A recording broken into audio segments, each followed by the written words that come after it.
입주율이 떨어졌다니까요. 근데 무슨 전망을 높게 해요? 말이 지금 떨어지고 있는데 그대로 전망이 좋아지고 뭐 금리 인하가 좋아지고 그분들이 왜 경매 물건이 늘어나요? 저축은행부터 대출 연체율 지금 급증하고 있다고 나왔잖아요. 리스크 구조가 80%가 중소형은행에 집중돼 있다. 특히 소형은행은 상업용 부동산 지수 42%가 우리나라 PF랑 비슷한 거예요. 아.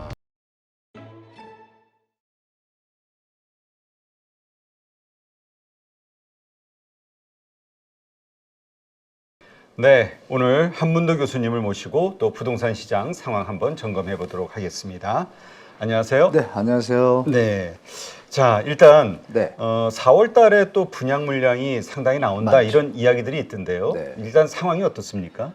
1, 2월 달에 좀 소식이 없었잖아요. 네. 서울 같은 경우도 1월, 2월 다 합쳐가지고 뭐 4군데 겨우 분양했거든요. 근데 이번엔 좀 틀립니다. 서울 수도권만 27,000호, 전국적으로 35,000호. 1, 2월 달에 이제 분양을 좀 지연하고 연기했던 현장들이 많아요. 네. 아시는 바와 같이 이제 정부가 규제 완화를 했는데 분양가를 어떻게 해야 될지 고민이 많았겠죠. 분양가가 뭐 완판한 현장이 있는 반면에 완패하는 현장들이 같이 이제 병준하는 시장이다 보니까 네. 현장들이 이제 고민에 빠진 거죠. 이거 잘못 분양가 했다가는 완패될 거고 그렇다고 너무 낮추니 좀 수익이 안 나고 그래서 회의를 좀 오래 한 것 같아요. 그리고 이제 정부가 규제 완화 대책이 이제 나온 상태에서 주택 가격이 약간 반등했잖아요. 네. 그 분양하는 입장에서 소비자 입장에서 반등한 가격이 일부 지역에 그 가격이 기준이 되니까 분양가에 비교를 할 거 아니에요. 근데 네. 만약에 12월에 내려간 가격이었다.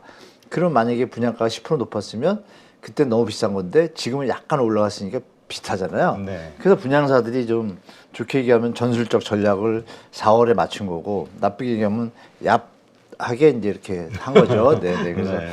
4월에 분양 결과가 어떻게 될지 모르겠습니다. 현장마다 입장이 틀린 게 서로 수익을 그냥 챙겨가려고 그러면 고분양가를 유지하려고 그럴 거고 우리 입지가 좋으니까 그냥 가자 이럴 거고 조합원들이 또 있는 재개발 정책 현장들이 광명 이런 쪽에 많거든요. 네. 그런 데들도 이제 조합원들이 우리 부담금을 줄이려고 뭐 분양가를 높이 하자 이러면 또 이 건설사나 시행사 입장에서는 아 이게 분양이 안 될 수도 있는데 그럼 금융비용이 늘어날 텐데 이런 회의들이 많았던 것 같아요. 네. 그래서 이제 4월에 필두를 시작으로 4월에 제일 많이 하고 그 다음에 이제 계속 꾸준히 분양이 나올 것 같아요. 분양 물량이 올해 내내 나올 것 같습니다. 예. 네, 그렇군요.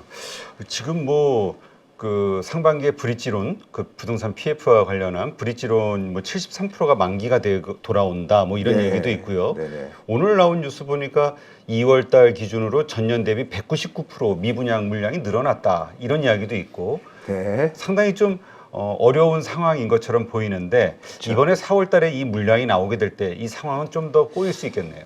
저는 이제 개인적으로 서울은 좀 버틸 것 같고요. 물론 분양가가 문제겠지만 서울도 그 1, 2월 달에 4군데 했거든요. 네. 했는데 완판한 것만 뉴스에 나왔잖아요. 한 군데는 완패했습니다. 반패.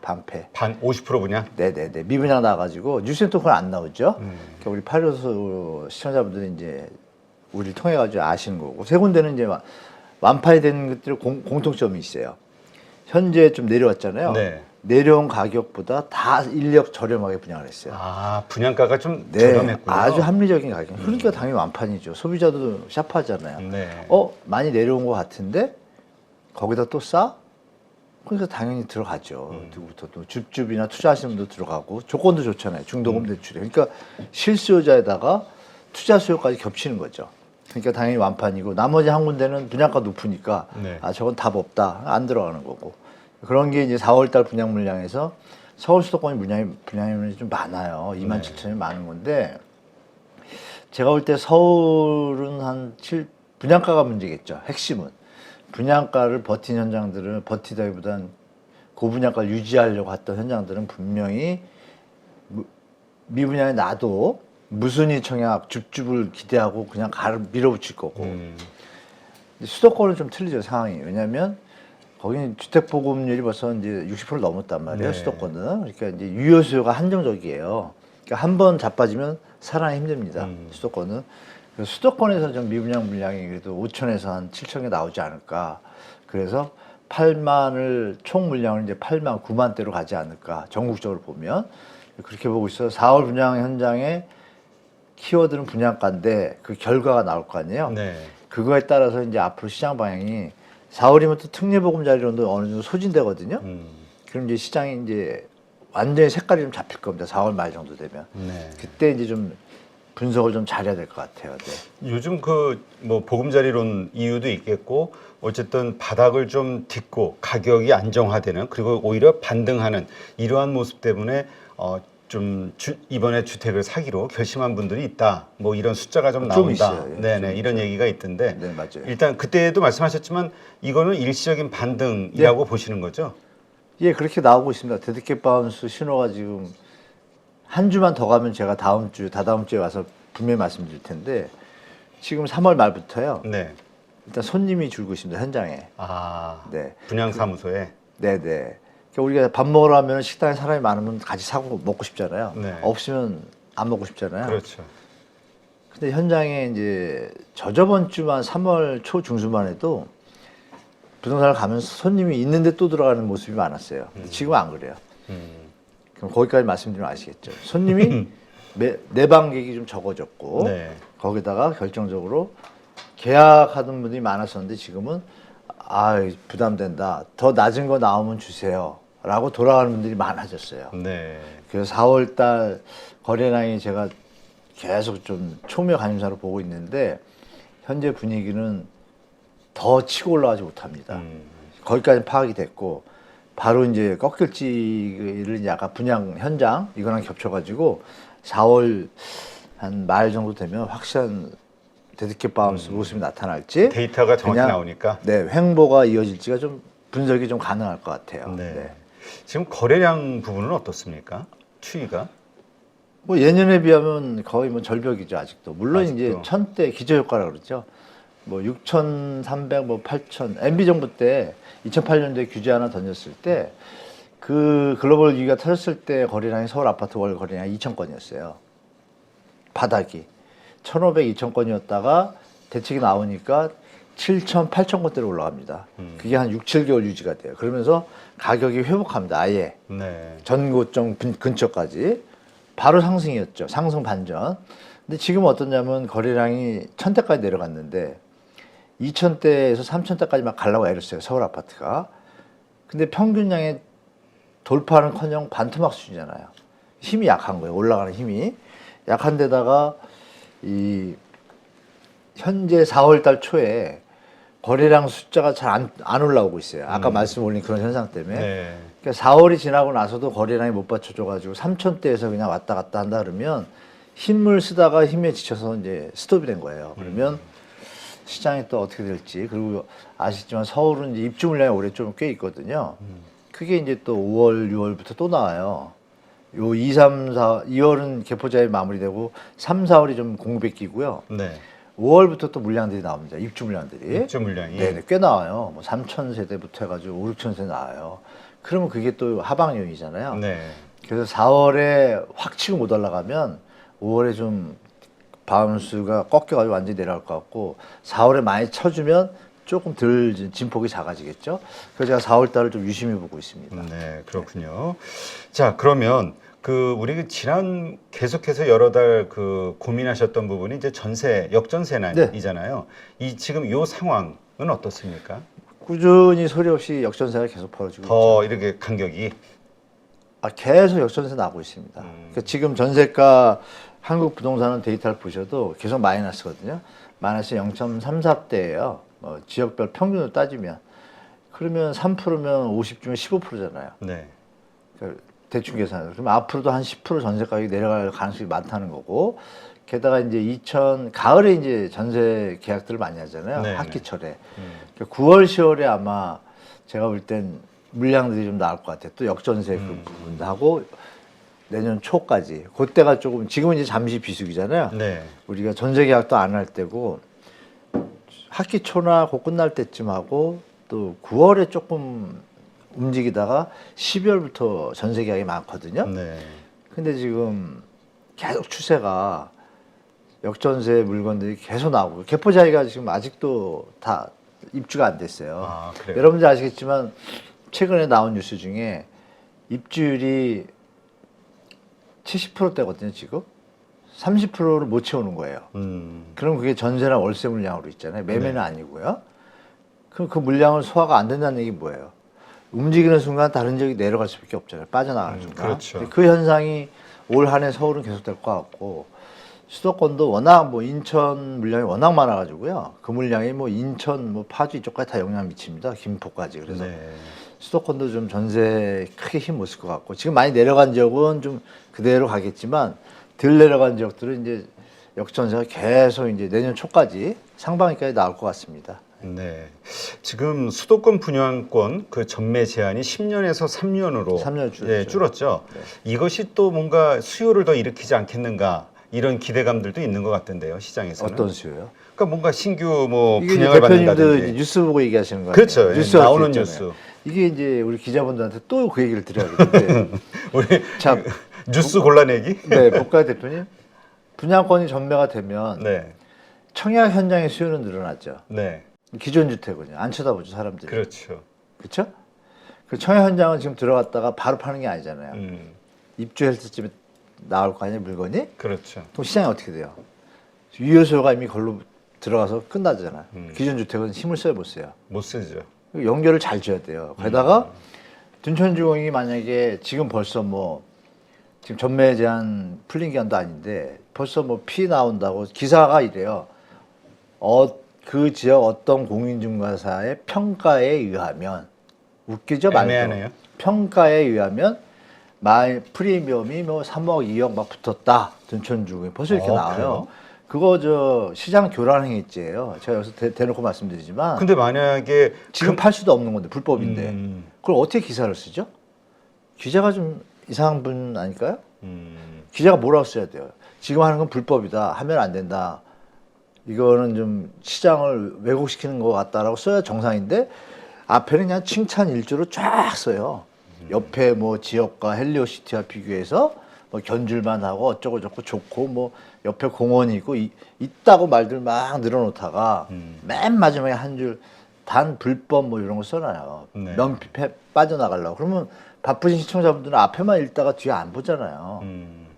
나쁜 기사죠. 진짜 그 말씀하셔서 이렇게 보니까 네. 그 전매 제한 완화로 둔촌 주공의 분양권이 들썩거린다. 네, 뭐 뭐가 이런 들썩대는데요? 이런 뉴스들이 쭉 나오네요. 말이 안 되잖아요. 팔 수가 없는데 뭘 들썩대요? 불법 행위를 한다는 얘기 아니에요. 12월부터는 거래 가능. 뭐 이런 이거는 뭡니까? 조합원 일부 분들은 일부 일부 사람. 오랫동안 갖고 있던 분들은 가능하고 그러면 거래 가능이라는 건 뭐예요? 물건이 또 나온다는 얘기잖아요. 그리고 미분양 났던 건데 쉽게 말해서요 우리가 미분양 났던 거잖아요. 뒤에 붙은 사람들은 투기 요소가 있는 사람들이잖아요. 네. 배팅해가지고 이자만 내다가 전매해 보려고. 근데 이 물건이 많이 나왔다. 현재도 지금 강남에 물건이 많잖아요. 소화가 안 되고 있잖아요. 강남에 물건이 만약에 10,000개다. 그러면 잘해야 뭐 100개, 200개 거래되고 있는데 예? 비율로 따지면 네. 지금 무슨 뭐 둔촌주공이 나간다고 누가 그걸 둔촌주공 아시겠지만 주방 뷰도 이 바로 앞에 딱 남의 집이에요. 주방에서 보면 그런 집이 팔리겠습니까? 안 좋은 집들이 많은데 이거는 세력들이 들어와서 기사를 이렇게 과장하는 거예요. 제가 볼 때. 아. 속지 마세요. 이게 전매 제한이 8년에서 1년으로 바뀌는 거군요. 지역마다 다 틀려요. 아, 10년에서 3년이 있고 8년에서 1년이 있고. 네네네.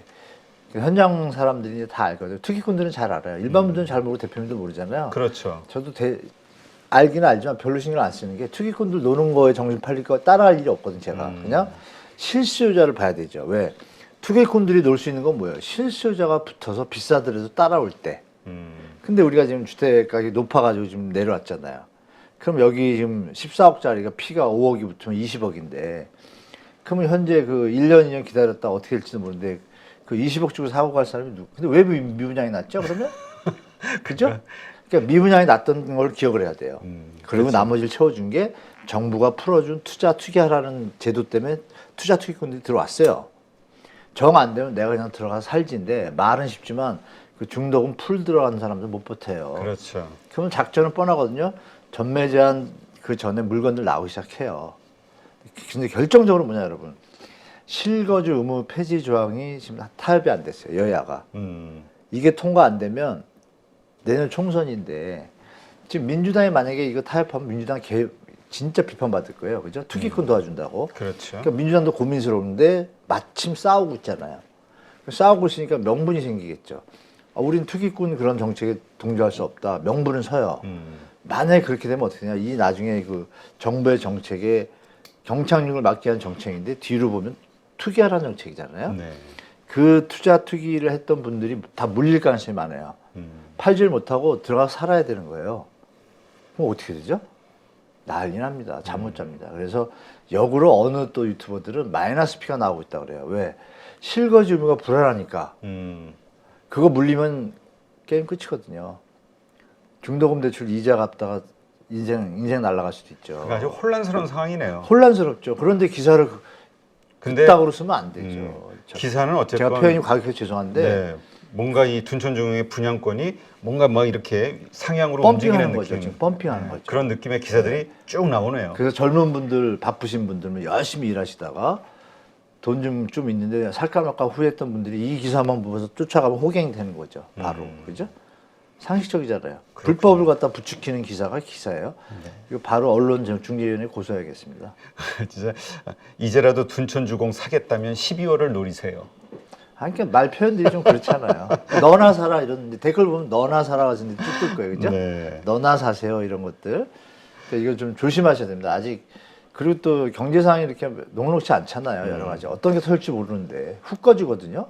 심리 안 좋아지면 그러면 박살입니다. 그거. 나중에 입주할 때 보세요. 그 11,000세대 가까운데 대한민국 역사상 강남에요. 강남 쪽에 강남뿐이 아니라 10,000세대 들어와가지고 역전세난이 안 일어난 적이 한 번도 없습니다. 네. 여러분 그 헬리오시티 여러분 아시죠?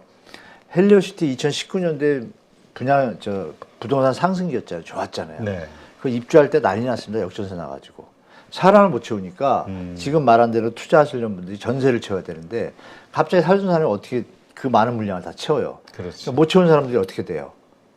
난리 나죠. 돈을 못 메꾸니까 연체로 8% 이자 낼 수 없고 이건 이제 둔촌중흥 연체로 8% 9%입니다. 거의 이게 잠 못 자는 분도 계실 거예요.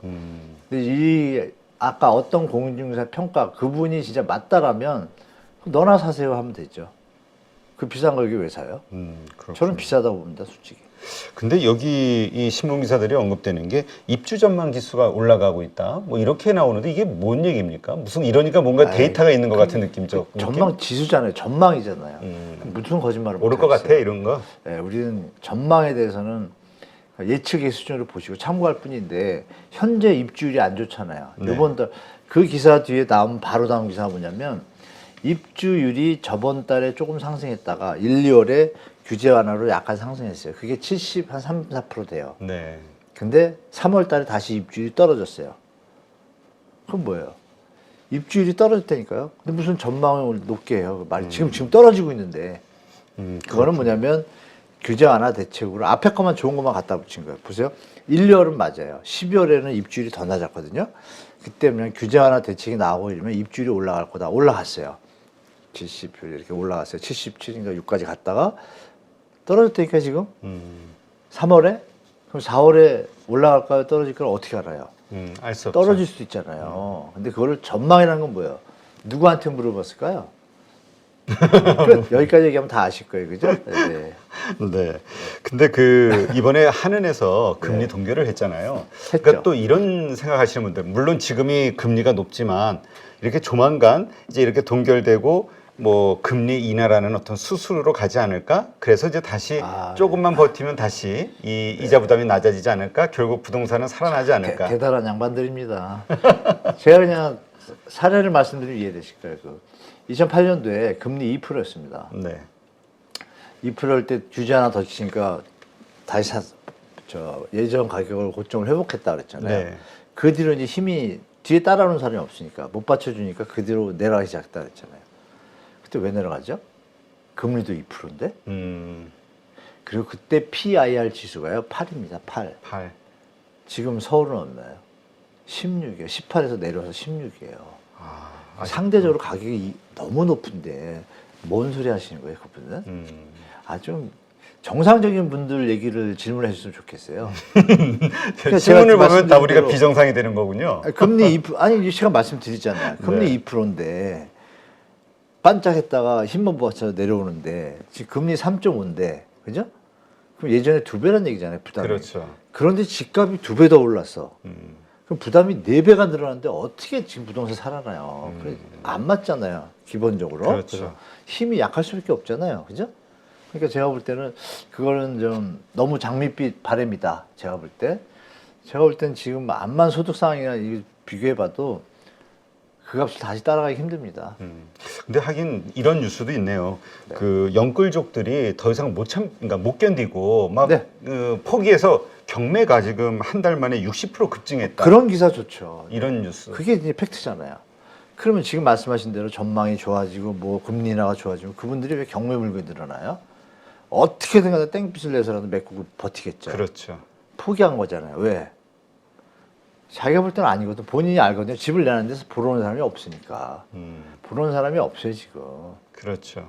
그럼 얘기는 끝났죠. 보러 오는 사람이 없는데 거기서 고리 사채를 빌렸을 용기가 있을까요? 그죠. 그게 다 부담이 점점 커지는 거죠. 계산하면 벌써 정리돼 버리잖아요. 10%짜리 얻으면 집값이 10% 올라봤자 똔또이고 만약 2년 가면은 마이너스 10%예요. 네. 그러니까 지금 터는 게 낫다는 판단이 든 사람들은 경매에 그냥 맡기는 거죠. 또 예를 들면 전세가 나갔어요, 전세가. 돈을 신용이 안 될 수도 있잖아요. 그렇죠. 어떻게 메꿀거예요, 그거? 그러니까 중요한 건 여기서 우리가 볼 게 뭐냐면 정부가 LTV를 30% 풀어줬어요. 그럼 30% 대출이라도 받을 수 있잖아요.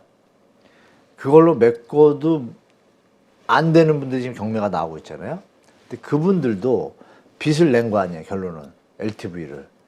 그분들은 정말 속으로 감사하면서 그걸 LTV를 쓸 텐데 현장을 가보니까 어떤 일이 벌어지고 있냐.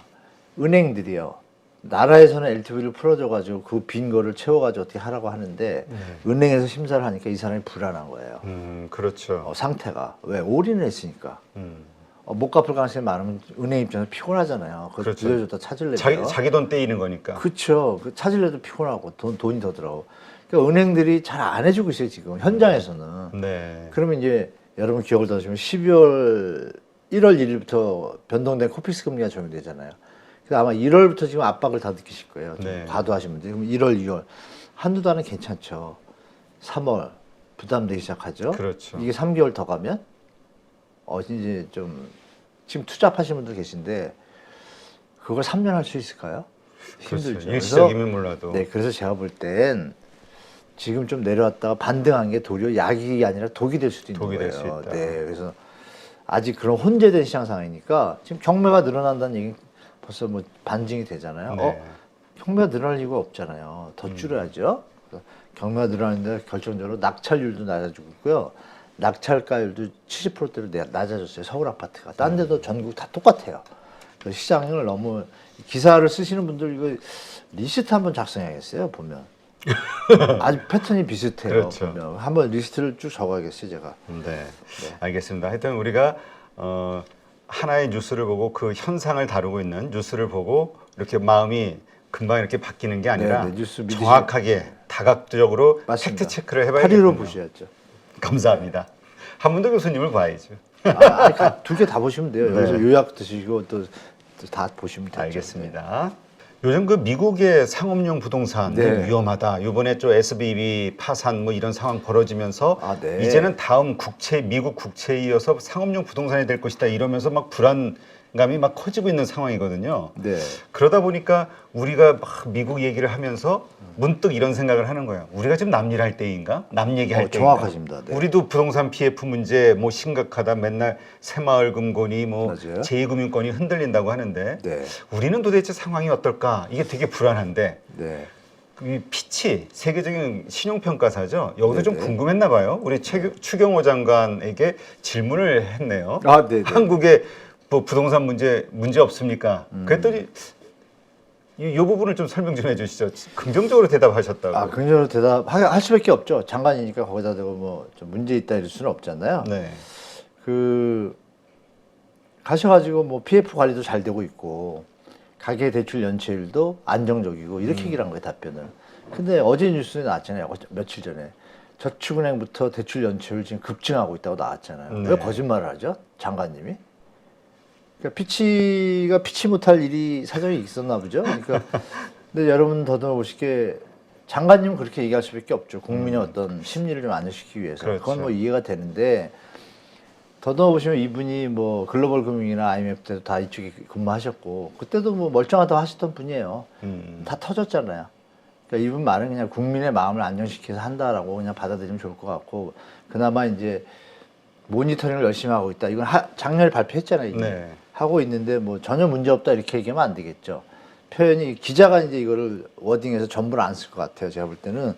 근데 여기서 보면 피치가 얘기한 얘기를 누가 썼어요. 연합에서. 네. 제가 읽어드릴게요. 북한과 관련된 지정학적 위험성과 위험하다는 얘기였네요. 그렇죠. 부진한 거버넌스 지표, 고령화에 따른 구조적 도전 요인들이 있지만 이게 답이죠. 있다는 얘기잖아요. 있다, 바트. 대외 건전성과 거시경제 성과가 견고하고 수출 부분이 역동적인 점. 이것도 이거 확인해 봐야 될 것 같아요. 원보드는. 수출 부분 지금 우리 말이 떨어지고 있다고 안 맞잖아요. 감소하고 있다고 걱정하고 있는데. 그러니까 제가 볼 때는 이 기사의 워딩을 다 믿을 수 없다. 첫 번째. 제가 요새 자꾸 기자분들 잘 못 믿게 되는데 이게 앞뒤가 좀 안 맞죠? 피치가 이렇게 얘기했을 리가 없죠. 아니 무역 적자가 1년 1개월, 2개월째 가는 나라를 역동적인 그 말이 안 되잖아요. 네. 네, 봐야 되는 거고. 그 제가 볼 때는 추경호 장관이 하신 얘기는 그냥 립 서비스다 이렇게 립서비스로? 판단하시면 좋을 것 같고 제가 볼 때는 우리나라 상업용 부동산 만만치 않거든요. 그 미국은 뭐 아시잖아요. 미국은 뭐 상태가 상당히 안 좋잖아요. 그렇죠. 근데 저 상업용 부동산 보시면 지금 이 미국이 장난이 아닙니다. 네. 지금 제가 그림 하나 있는데요. 보시는 바와 같이 뭐 우리가 영화에서 많이 보던 주요 도시들 시카고, 달라스, 휴스턴, 로스앤, LA, 샌프란시스코 난리 났습니다. 다 20%예요. 아, 그래요? 공실률이 어마어마하죠. 아, 지금 공실률이. 휴스턴은 25%까지 갔습니다. 장난이 아니에요. 근데 그 대도시 중심이네요. 대도시 수준이 아니라 서울이 그렇다는 거 똑같은 거 보시면 돼요. 지금 난리가 났어요. 그래서 그리고 아시겠지만 샌프란시스코가 제일 그 경제 좀 우리 경제 도시인데 워싱턴 DC 다음에. 네네. 근데 보시면 20% 이게 2022년 말 그림이거든요. 근데 지금 더 올라가지고 지금 30% 가까이 갔어요. 보시면 오른쪽 그림 보시면 네. 이게 샌프란시스코인데요. 제 공실률이 4월 4일자예요. 공실률이 30%입니다. 이게 쇼킹한 일입니다. 이거를 왜 우리나라 기자분들은 살짝만 다루죠? 크게 다뤄야 돼요. 그러니까 미국이 금리를 동결하거나 0.25 올리는 게 그게 좋은 일입니까? 아니죠. 박살날까 봐 지금 그런 거거든요. 그러니까 시장을 똑바로 봐야 되는데 꼭 이렇게 기레기님들은 이상하게 해석을 해가지고 한쪽만 쓰잖아요. 그러니까 우리 시청자분들이 절대 속으시면 안 돼요. 그런 기사에. 그래서 우리 파리도 뭐 이거 다른 분도 보셨겠지만 그 다음 그림 보시면 이제 요거 썼는데요. 얘들이 그 상업용 부동산을 개인적으로 이런 것이 아니라 네. 회사들이 이제 리츠나 펀딩 해가지고 투자자한테 받아가지고 매입을 해가지고 관리하면서 배당 수익의 형태가 많아요, 미국은. 그렇죠. 근데 그러면 CMBS라고 해서 우리 모기지 주택증권하고 또 상업용으로 또 만든 증권들이 있어요. 똑같이 뭐 20년 만기 이렇게. 근데 그런 게 있으면 좀 안정적이잖아요, 수입이. 근데 그게 9%밖에 안 돼요, 미국은 그 시장이. 아, 나머지는 다 그냥 투자자 모아서 기관 투자자나 이렇게 모아가지고 배당 수익 주기로 하고 한 거예요. 근데 공실이 나면 어떻게 되죠? 배당 수익을 못 주잖아요. 못 주죠. 약수익. 그럼 뭐 배당 수익 받던 사람들이 어떻게 삐지겠죠? 네. 한없이 기다릴 수는 없잖아요. 그렇죠. 근데 이렇게 된 지가 1년째예요. 아, 배당을 못 주고 못 준 게 아니라 원래 배당보다 낮은. 자꾸 낮고 이러고서 자꾸 문제가 생기기 시작한 거죠, 안에서. 슬슬 터지고 있죠. 네. 근데 이제 이 상황에서 그분들이 돈 뺄게 이러면 어떻게 돼요? 그냥 박살이고 안 빼더라도 잡음이 나올 거 아니에요. 못 그렇죠. 주면 지금 벌어지기 직전이라고 앨런 머스크가 걔가 걔라 그러면 안 되죠. 그 양반이 거의 천재잖아요. 귀인이잖아요. 얘기했잖아요, 미리. 상업용 터집니다. 이렇게. 그 얘기를 허투루 들으면 안 되죠. 터지면 어떻게 되죠? 가짜 돈들, 버블 터졌던 돈들이 순식간에 주저앉으면 어떤 일이 벌어질지는 이게 더 클 수도 있어요, 사실은. 그러면 볼륨이. 미국 국채는 뭐 연준, 뭐 미국 재무부 이런 데서 쭉 나서가지고 네. 뭐 어떻게 보장을 하는데 부동산은 이 규모도 그렇고 미 국채도 지금 아슬아슬한 게 제 개인적인 생각인데 작년 한 해 중국인가요? 중국이 많이 갖고 있잖아요. 네. 걔들이 1조 2천억인가 천 몇 번인가 억 달러 있었는데 지금 8,700억 달러밖에 안 남았대요. 많이 부채가. 줄었다고. 한 2천억을 갖다 턴 거예요. 미국에다. 그러니까 미국이 지금 힘을 못 쓰는 거죠. 그거 무섭잖아요. 근데 일본도 알고 보니까 많이 털었더라고요. 그러니까 미국이 요새 뭐 달러 패권 위기 요새 유튜브 나오잖아요. 그게 시작되고 있는 것 같아요. 게다가 외람된 얘기지만 브릭스가 지금 자기들끼리 통화를 만들자 그러잖아요. 그렇죠. 그럼 달러 수요가 줄면 어떻게 돼요? 미국 좀 불안하죠. 전쟁 단단 썰도 있잖아요. 그거를 바꿀 거는 전쟁밖에 없잖아요. 그렇죠. 그래서 그걸 갑자기 좀 샜는데 여하튼 마크롱이 또 찾아갔잖아요. 4월 5일인가요? 중국을 네, 뜬금없이. 저기 항공기 팔러 저는 그렇게 해석이 안 되고 항공기 팔러 간 게 아니라 그건 액션이고 성명서 낼 때는 우크라이나 전쟁이 평화가 오기를 바란다 뭐 이런 얘기하고 뒤에서는 저기 러시아 좀 가서 좀 설득해줘야 하고 부탁한 것 같아요. 알랑방구. 왜냐하면 지금 에너지가 지금 장난이 아니거든요. 알고 보니까 일본 애들은 저 러시아에서 수입을 한대 원유를. 아셨어요? 지금 러시아 전쟁 국가로 해가지고 G7이 못하기로 했잖아요. 아, 일본이 근데 일본이 제가 그걸 이스라엘 방송을 보고 알았거든요. 이스라엘 방송하시는 분이 계세요. 통해가지고 봤는데, 네. 이야, 대단하다, 이 양반들. 그래서 깊이 들어가서 봤어요. 한 4시간을 두드려 보니까, 와, 국세정세가 다시 보이는 거예요. 그 얘기를 잠깐 드리면, 그 일본이 어떻게 러시아 원유를 수입할 수 없잖아요. 미국이 있고 다 그렇죠. 그런데. 우리 비싸게 사지 알고 말자 보니까요, 해놨으니까. 지들끼리 동맹끼리. 모여서, G7 지들끼리 모여서 이미 사인한 거 내용을 말씀드리면, 비우호 국가, 러시아에 대해서 비우호, 이게 말 잘 들으셔야 돼요. 러시아에 대해서 비우호 국가라고 판명된 우리 G7은 조금씩 들여와도 좋다. 왜? 이게 러시아 원유가 더 싸거든요. 60달러인데 지금 지냈거나 두바이유는 70달러거든요. 그렇죠. 60달러짜리 사야죠. 근데 다 사면은 벌써 모양 안 나잖아요. 지금 뭐 전쟁 아니면 완전히 판 깨지니까 그래서 일부를 수입해요. 다 그러고 있는 거. 근데 이제 마크롱이 갔잖아요. 왜 갔죠? 더 수입하고 싶겠죠. 근데 러시아가 저 기억나시나요? 옛날에 큰 탁자 해가지고 왜 멀리 떨어져가지고 그렇죠. 멀리 떨어져서. 완전 완전 찬밥 대우 받았잖아요. 그러니까 이제 얘기 붙이기가 힘드니까 중국이 요즘 친하잖아요. 러시아랑. 그러니까 중국한테 가서 알랑방구 끼는 것 같아요. 제가 볼 때 해석할 때. 그럼 중국이 프랑스 조금 거기 EU 상임위원장도 따라왔어요 또. 네. 거기서 사열할 때 보니까 시진핑은 계속 이러고 다니고 마크롱하고 EU 상임위원장 그 글로리스인가 그 여자분은 계속 웃는 거예요. 분위기가 묘하잖아요. 아 이거 왜 이러지? 러시아가 지금 나름 점점점 좀 이해되실 거고 그래서 국제 정세가 막 변하고 있는데 브라질이 중국하고 무역 거래를 다 위안화로 하기를 사인했잖아요. 브라질하고. 그렇죠. 달러 수요가 줄잖아요. 근데 이 분위기가 이상하잖아요. 인도도 미국 퉁 쳤죠? 제가 액션이 나오네. 사우디도 퉁 쳤죠? 좀 이상하잖아요.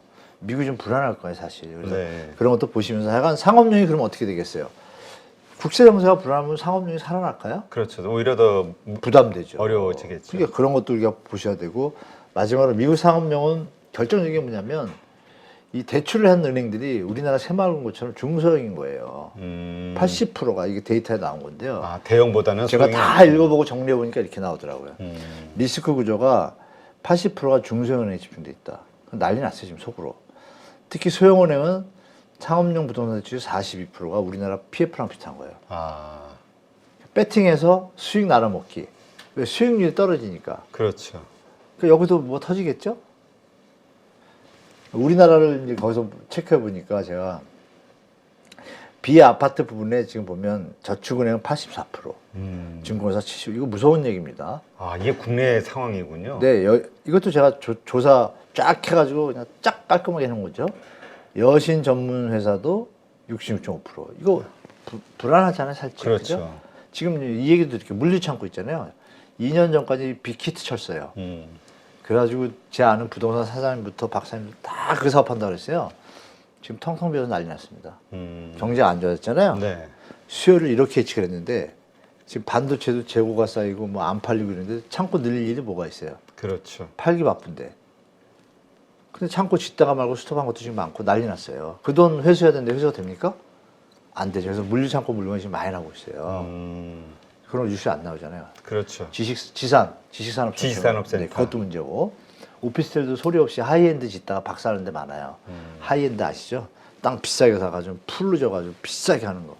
그거 완전히 피해판 지금 어느 증권사든 어느 보험사든 지금 속타겠죠?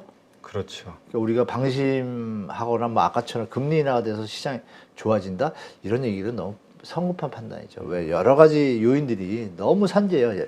조그만 지뢰들이 너무 많잖아요. 그러니까 이것들이 다 지나고 파도가 지나고 나서 시장을 보시는 게 더 그게 더 합리적인 자산 관리 전략이 아닐까 좀 그렇게 정리해드리겠습니다. 네.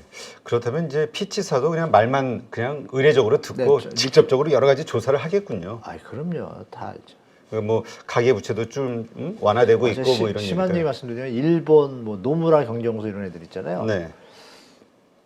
저한테까지 전화가 온다니까요. 노무라에서 온 건 아니고 뭐 일본 신문사 있잖아요. 한국 상태를 저 국가에서 제공하는 정보와 이런 것들만 보는데 제가 이제 조금 이제 팩트를 막 하니까 전화 와서 인터뷰하자 뭐 이런 분위기 그럼 뒤로 다 알아본다는 얘기잖아요. 쉽게 그렇죠. 말하면 저 같은 사람도 연락이 올 정도면 진짜 상황이 어떤지 어떤 루트로든 알아보고 있겠죠. 그럼 뭐 증권사를 통하든 그럼 거기서 나름 또 준비를 하고 있겠죠. 그래서 우리가 볼 거는 외화 유출이 되나 안 되나 보면 결론이 나온 거죠. 유출이 되면 벌써 판단 끝난 거고 그때 우리도 보수적으로 판단해야겠죠. 리스크에 대비해야겠죠. 그렇죠. 네. 그거를 잘 보셔야 될 것 같아요. 하긴 이제 저렇게 알아본다라는 건 우리 신용등급에 대해서 이상이 있으면 이제 조정을 하게 될 거니까. 네. 그럼 또 유출은 확 일어날 거고 외국인은. 좀 위험하죠, 사실. 지금 근데 아까 그 상업용 말씀을 하셨는데 공실률이 좀 30%까지 늘어났다. 네네. 샌프란시스코. 네, 샌프란시스코 같은 경우. 우리도 15%까지 왔습니다. 아, 서울. 우리도 장난 아닙니다. 근데 정말 작년 말만 해도 좋았거든요. 네. 쫙 채워지다가 경제가 살아날 줄 알고 막 오픈을 했는데 안 살아나니까 어떻게 돼요? 다시 백! 또 비기 시작했어요. 하긴 이제 코로나가 이제 끝났다. 네, 그럼 이제 끝나서. 다시 시작하겠지 시작하려고 생각했던 이제 분들이 많았어요. 꿈을 안고 막 오픈을 했는데 한 6개월, 1년 해보니까 이거 좀 아니거든, 분위기가요. 철수. 적정 공실률이 몇 프로입니까? 정상적이라면? 최고 공실률은 3에서 한 7% 봐요. 아, 3에서 7. 회전율이 있기 때문에 들어가고 나가고. 그러니까 뭐 7% 넘으면 벌써 좀 이상한 거고 10% 넘어가면 완전 이상한 거고 그래요. 근데 지금 좀 비어있는 데들 많습니다. 슬슬 서울도. 그래서 어떻게 될지 뭐 내부 사항을 몇 군데 회사가 있어요. 뭐 신영 SSC라는 이런 데 있는데 이제 보고서가 아마 3월 말 지났으니까 4월 조금 있으면 나와요. 네. 그거 나오면 제가 정리해서 한번 말씀드릴게요. 네, 알겠습니다. 예전부터는 안 좋은 건 확실합니다. 하여튼 그래서 이 부동산 PF와 관련해서 지금 수면에 좀 가라앉았지만 이거는 언제든지 다시 네, 부각될 네. 수 있는 우리 부동산 쪽의 리스크. 맞습니다. 잠재적 리스크가 좀 있습니다. 네. 근데 이 부동산 양극화 현상은 뭘 얘기하는 건가요? 지금 그런 현상이 벌어지고 있다고 하는데. 분양 시장 현장의 양극화 얘기하는 거 아닌가요? 분양 시장이 이제 완판 이 두 개 양극화 그 얘기하는 것 같은데요. 그리고 또 이런 얘기도 있겠죠. 물론 대다수의 거래는 아니지만 요즘 한남 더일이라든지 압구정이라든지 갑자기 요새 막 원희룡 장관이 얘기했잖아요. 이거 이상한 거래다. 뭐 8억씩 뛰고 순간적으로 좀 오버하는 금액이 나오니까 이거 좀 가짜 거래 같다 해가지고 조사 들어간다 그랬잖아요. 네, 그랬죠. 뭐 그걸 보고 이제 양극화라는 기사를 썼죠. 기자들이 또 기레기성 기자죠. 제가 볼 때 그 기사 자체가 떨어지는 거에 대해서 같이 써줘야 되는데 하나만 쓰면 오해하잖아요. 다 올라가는 줄 알고 그거에 대해서 이제 원희룡 장관이 조사 들어가겠다고 말씀을 하셨고 근데 그런 분위기를 볼 때 그런 양극화하고 이제 시장에서 분양가가 시장에서 수요자들이 원하지 않는 가격이면 완패거든요, 거의. 특히 지방은 더 심각할 것 같아요. 수도권은 기본적인 수요가 이제 투자 수요까지 겹치잖아요. 네. 지방은 투자 수요보다는 실수요자가 더 위주고, 그러니까 지방은 실수요자가 감당이 어려운 분양가면 그냥 참패할 수도 있겠죠. 네. 그런 부분에 대해서 시장의 양극화가 벌어진다, 뭐 이런 표현인 것 같습니다. 네, 알겠습니다. 지금 나오는 뉴스들이 그 김주현 금융위원장이죠. 그 나오는 네. 신문기사들 보니까 금융시장 혼란을 유발하는 악성 루머 엄중 대처하겠다. 뭐 이런 뉴스들이 나오는 거 보니까. 본인이 너나 잘해 아닌가요? 너나 잘하세요 아닌가요? 그래서 이게 우리가 루머를 얘기하는 건 아니니까 네. 일어나고 있는 현상, 팩트, 데이터를 가지고 언급하는데 이러한 것들을 우리가 이렇게 언급하는 거는 또 그만큼 이러한 우리가 정부라든가 당국자들이 예상하지 못했던 혹은 시장이 불안해하는 요소들을 이런 식으로 알아내서 미리 사전 조치도 취할 수 있는 그런 그렇죠. 긍정적인 효과도 있는 거잖아요. 당연하잖아요. 네. 더 말씀드린 건 금융위원회에서 이미 내용 다 알고 있습니다. 일단 뛰어난 유튜버분들이 이렇게 팩트를 찾아가지고 얘기하는 거 있잖아요. 그거 이미 다 정리되어 있어요. 이것도 립 서비스입니다. 이렇게 판단해서 너무 뭐 과잉 해석할 필요 없고 과도하게 옛날에 미네르바 사건 있었잖아요. 네. 뭐 그런 것처럼 과도하게 뭐 국가에 위기가 올 거다라고 얘기하는 거 갖다가 또 검찰 뭐 그걸로 해서 뭐 또 압박을 주려고 그러는데 지금 시대가 어떤 시대인데 그 얘기를 한 이유는 이제 자제해달라는 얘기 같은데 기자분들이 뭐 일부 기레기도 있지만 좋은 기자분들도 많잖아요. 그렇죠. 그분들은 이제 경계 차원에서 대비를 하면 좋잖아요. 그 차원에서 팩트를 나열했는데 그걸 가지고 또 입 막으려고 그런 표현을 하면 그건 경제 수장을 할 얘기는 아니죠. 저 같으면 아 그런 거에 대해서 확인을 좀 해보겠다. 우리가 좀 더 철저히 대처할 테니까 중요한 것은 좀 과대 해석하면 그건 좀 국민들한테 불안감이 되니 그건 좀 자제해줬으면 좋겠다. 이게 좀 품위 있게 하는 얘기잖아요. 어디다 대고 저 기자분들하고 그 국민들한테 협박을 합니까? 그건 잘못된 얘기죠. 근데 이제 이런 현상도 있나 봐요. 그 네. 개별 어떤 뭐 저축은행이라든가 이런 거 관련해서 그 뭐 엄청난 뭐 구멍이 났다, 부실이 일어났다 해가지고 그런 찌라시가 돌아다니나 봐요. 해당. 그 찌라시는 신빙성이 있는 게 80% 이상이잖아요. 아, 그래요? 제가 찌라시를 저는 안 보거든요. 네. 찌라시를 보는 친구들이 많더라고요. 사장들이. 그걸 왜 보냐 그랬더니 야 문제가 맞는 게 80% 90%야. 그래요. 네. 아 그래? 그럼 알았어. 그러면 요점만 가끔가다 보내줘봐. 보내요 지들이 텍스트로. 근데 희한한 건 제가 보니까 그것만 보내서 그런지 모르지만 진짜 시간이 지나면 맞는 거예요. 그 무시할 수는 없잖아요. 그렇죠. 그 찌라시를 그 몇백만 원 막 몇십만 원 주고 왜 보겠어요 사람들이. 맞으니까. 틀리면 보라 그래도 안 보죠? 그런 것도 우리가 하나의 어떤 의견으로 받아들여야지. 그것도 여러 가지 숨어있는 실력자들이 익명을 요구해서 자료를 던질 수도 있잖아요. 그렇죠. 체크해서 그런 게 있으면 바로바로 네. 아니면 아닌 이유 밝혀주면. 물론 위원장님 말씀대로 허위도 있을 수는 있겠죠. 그걸 껴가지고 뭐 어느 회사를 공격한다든지 이럴 때. 근데 그게 전부일 수는 없잖아요. 그렇다면 벌써 찌라시라는 그 매체는 사라졌겠죠. 살아있는, 이게 걱정하는 게 그런 것 같아요. 이런 이제 여러 가지 그렇지 않아도 이 부동산 PF에 대한 부실 우려 이게 커지고 있는 상황에서 네. 어떤 은행들에 대해서 이런 어떤 소문이 돌았을 때 뭐 저축은행이 됐든 요번에 SVB에서 나왔잖아요. 단 이틀 만에 뱅크런 사태 벌어진 네, 거예요. 네. 돈이 싹 빠져나가는 순간적으로 그런 어떤 부작용을 걱정해서 이렇게 좀 단돌이 하는 느낌이 드네요. 신문 기사를 보니까. 그건 뭐 일리가 있죠. 예. 그런 거는 좀 일리가 있죠. 네, 하여튼 그 입장은 좀 이해됩니다. 네, 그러니까 하여튼 이 지금 우리가 처한 이 상황이 하여튼 되게 혼란스러운 카오스 같은 것 같아요. 아직까지는. 네, 파도가 치고 있습니다. 네, 이런 상황에서 섣부르게 부동산 좀 큰 자산을 맞아요. 섣부르게 사거나 뭐 이러기는 좀 부담스럽다. 일확천금을 노리고 투자할 타임은 전혀 네, 아니다. 지금은 네. 그렇죠. 그러니까 투기적 공격 투자. 공격적 투자는 절대 이건 지금 하면 아니다. 안 되죠. 일단 보류했다가 안정적일 때. 옛날 뭐 투자자 어른들이나 워렌 버핏이나 다 그런 얘기 똑같지 않나요? 일맥상통하지 그렇죠. 않나요? 그러니까 우리 시청자분들도 너무 욕심낼 것도 없고 시장 상황 보고하면서 815에서 좋은 정보 많이 주니까 체크하시면서 적정한 때를 미리 예측하셨다가 적정하게 투자를 하시면 큰 무리가 없잖아요. 리스크가 오더라도 버틸 수 있고 네. 시간이 지나면 아마 경제는 다시 제자리 가니까 시간의 싸움이잖아요. 근데 그 시간에서 안 좋은 때 굳이 공격할 필요는 없고 좋을 때 공격하는 게 좋겠죠. 그래서 그런 관리를 좀 잘 조절했으면 좋겠습니다. 네, 알겠습니다. 네, 이제까지 한문도 교수님과 함께했습니다. 좋은 인사이트 고맙습니다. 네, 감사합니다.